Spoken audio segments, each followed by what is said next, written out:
নমস্কার বন্ধুরা, আপনাদের সবাইকে টেলস অফ মোটিভেশন চ্যানেলে স্বাগত জানাই। আজকে আমাদের গল্পের শীর্ষক হলো ক্রোধ নয়, ধৈর্যই সঠিক পথ। বেশ কিছু যুগ আগের কথা। গৌতম বুদ্ধ তার শিষ্যদের নিয়ে বিভিন্ন গ্রামে ঘুরে ঘুরে ধর্ম প্রচার করতেন। তিনি যেখানে যেতেন সেখানকার মানুষ তার জ্ঞান, শান্ত বচন ও নির্মল উপস্থিতিতে মুগ্ধ হয়ে যেত। কিন্তু সবাই যে তাকে ভালোবাসত এমন নয়। অনেকেই ছিল যারা ঈর্ষান্বিত হতো, কটাক্ষ করত, এমনকি কখনো কখনো অপমান করতেও কুণ্ঠাবোধ করত না। এমনই একদিন বুদ্ধ গিয়েছিলেন কৌশল রাজ্যের এক ছোট্ট গ্রামে। সেখানকার এক ব্রাহ্মণ ছিল অত্যন্ত অহংকারী, আত্ম অহমে পূর্ণ ও রাগী প্রকৃতির। সে শুনেছিল এই গৌতম নামের এক সাধু নাকি তার মতো পুরনো ধর্মের গুরুত্ব কমিয়ে দিচ্ছে, মানুষকে নতুন নতুন বাণী শোনাচ্ছে যা তার প্রাচীন বিশ্বাসের বিরোধী। সে ঠিক করল বুদ্ধ আসলে তাকে প্রকাশ্য অপমান করবে এবং দেখাবে যে তথাকথিত জ্ঞানী লোকটির আসল চেহারা কি। সেই বুদ্ধ গ্রামে এলেন। সেই ব্রাহ্মণ ভিড় ঠেলে সামনে এসে দাঁড়ালো এবং গর্জে উঠল, তুমি আসলে কে? তুমি কি ভাবো তুমি সব জানো? তুমি কি বুঝো ধর্ম কাকে বলে? তুমি মিথ্যাবাদী, সমাজ বিরোধী, লোককে বিভ্রান্ত করছো। বুদ্ধ তখন এক গাছতলার নিচে বসেছিলেন। তার চোখে ছিল প্রশান্তি, মুখে বিন্দুমাত্র প্রতিক্রিয়া ছিল না। তিনি কোনো রকম রাগ দেখালেন না, শুধু চুপচাপ বসে রইলেন। ব্রাহ্মণ আরো চিৎকার করে বলল, তুমি কাপুরুষ, তুমি আমার প্রশ্নের উত্তর দিতে পারো না, তাই চুপ আছো। তোমার আসল মুখোশ আজ খুলে গেছে। তবুও বুদ্ধ নিশ্চুপ। অবশেষে চারপাশের লোকজনের দৃষ্টি ও নীরবতা দেখে ব্রাহ্মণ কিছুটা থমকে গেল। তখন বুদ্ধ ধীরে ধীরে চোখ মেললেন এবং বললেন, ব্রাহ্মণ, তুমি কি কখনো উপহার দিয়েছো কাউকে? ব্রাহ্মণ রাগে মুখ বাঁকিয়ে বলল, হ্যাঁ, অনেকবার, কিন্তু তুমি এসব ফালতু প্রশ্ন করে পালাতে পারবে না। বুদ্ধ মৃদু হাসলেন, ধরো তুমি কাউকে উপহার দিলে আর সে তা গ্রহণ না করলো, তাহলে উপহারটি কার কাছে থাকে?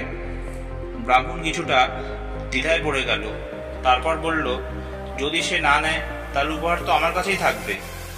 বুদ্ধ তখন শান্ত স্বরে বললেন, ঠিক তেমনই, তুমি তোমার রাগ, গালি, অপমান আমাকে উপহার দিতে চেয়েছিলে, কিন্তু আমি তা গ্রহণ করিনি।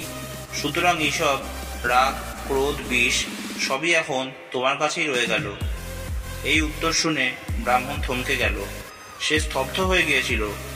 জনতা নিঃশব্দে সেই মুহূর্ত দেখছিল। এক মুহূর্তের মধ্যে যেন পুরো পরিবেশ পাল্টে গেল।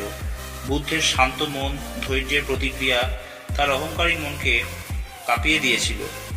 বুদ্ধ বললেন, রাগ হলো আগুনের মতো। তুমি যদি রাগ করো, তুমি নিজেই দগ্ধ হও। অন্যকে পোড়াতে চাও, কিন্তু সর্বপ্রথম পড়ে তোমার নিজের মন। আর ধৈর্য হলো ঠান্ডা জলের মতো, যা সেই আগুনকে নিভিয়ে দিতে পারে।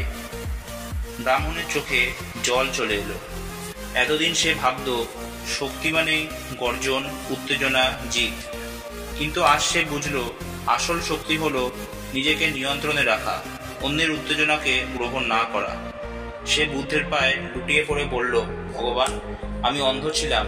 আমার অহংকার আমাকে অজ্ঞতার অন্ধকারে ঠেলে দিয়েছিল। আপনি ধৈর্যের মাধ্যমে আমাকে আরো দেখালেন। বুদ্ধ বললেন, জ্ঞান তখনই সত্যিকারের হয় যখন তা অহং থেকে মুক্ত হয়, আর ধৈর্য সেই মুক্তির দরজা খুলে দেয়। এই গল্পটি আমাদের শেখায়, রাগ করলে মানুষ দুর্বল হয়ে পড়ে। যারা রেগে যায় তারা আসলে নিজের ওপর নিয়ন্ত্রণ হারায়, কিন্তু যারা ধৈর্য করে তারা কেবল নিজেকেই নয়, পরিস্থিতিকেও নিয়ন্ত্রণে আনতে পারে। গৌতম বুদ্ধের শিক্ষা ছিল, রাগের জবাবে রাগ নয়, বরং ধৈর্যই রাগকে শেষ করে। আজকের দিনে যখন মানুষ সহজেই উত্তেজিত হয়, সামাজিক মাধ্যমে বাস্তবে একে অপরকে ছোট করতে ব্যস্ত থাকে, তখন গৌতম বুদ্ধের এই শিক্ষা আরো বেশি প্রাসঙ্গিক। কারণ সমাজ বদলালেও মানুষের মনের সংঘাত বদলায় না। আর সেই সংঘাতের একমাত্র পথ হলো ধৈর্য, সহিষ্ণুতা এবং আত্মনিয়ন্ত্রণ।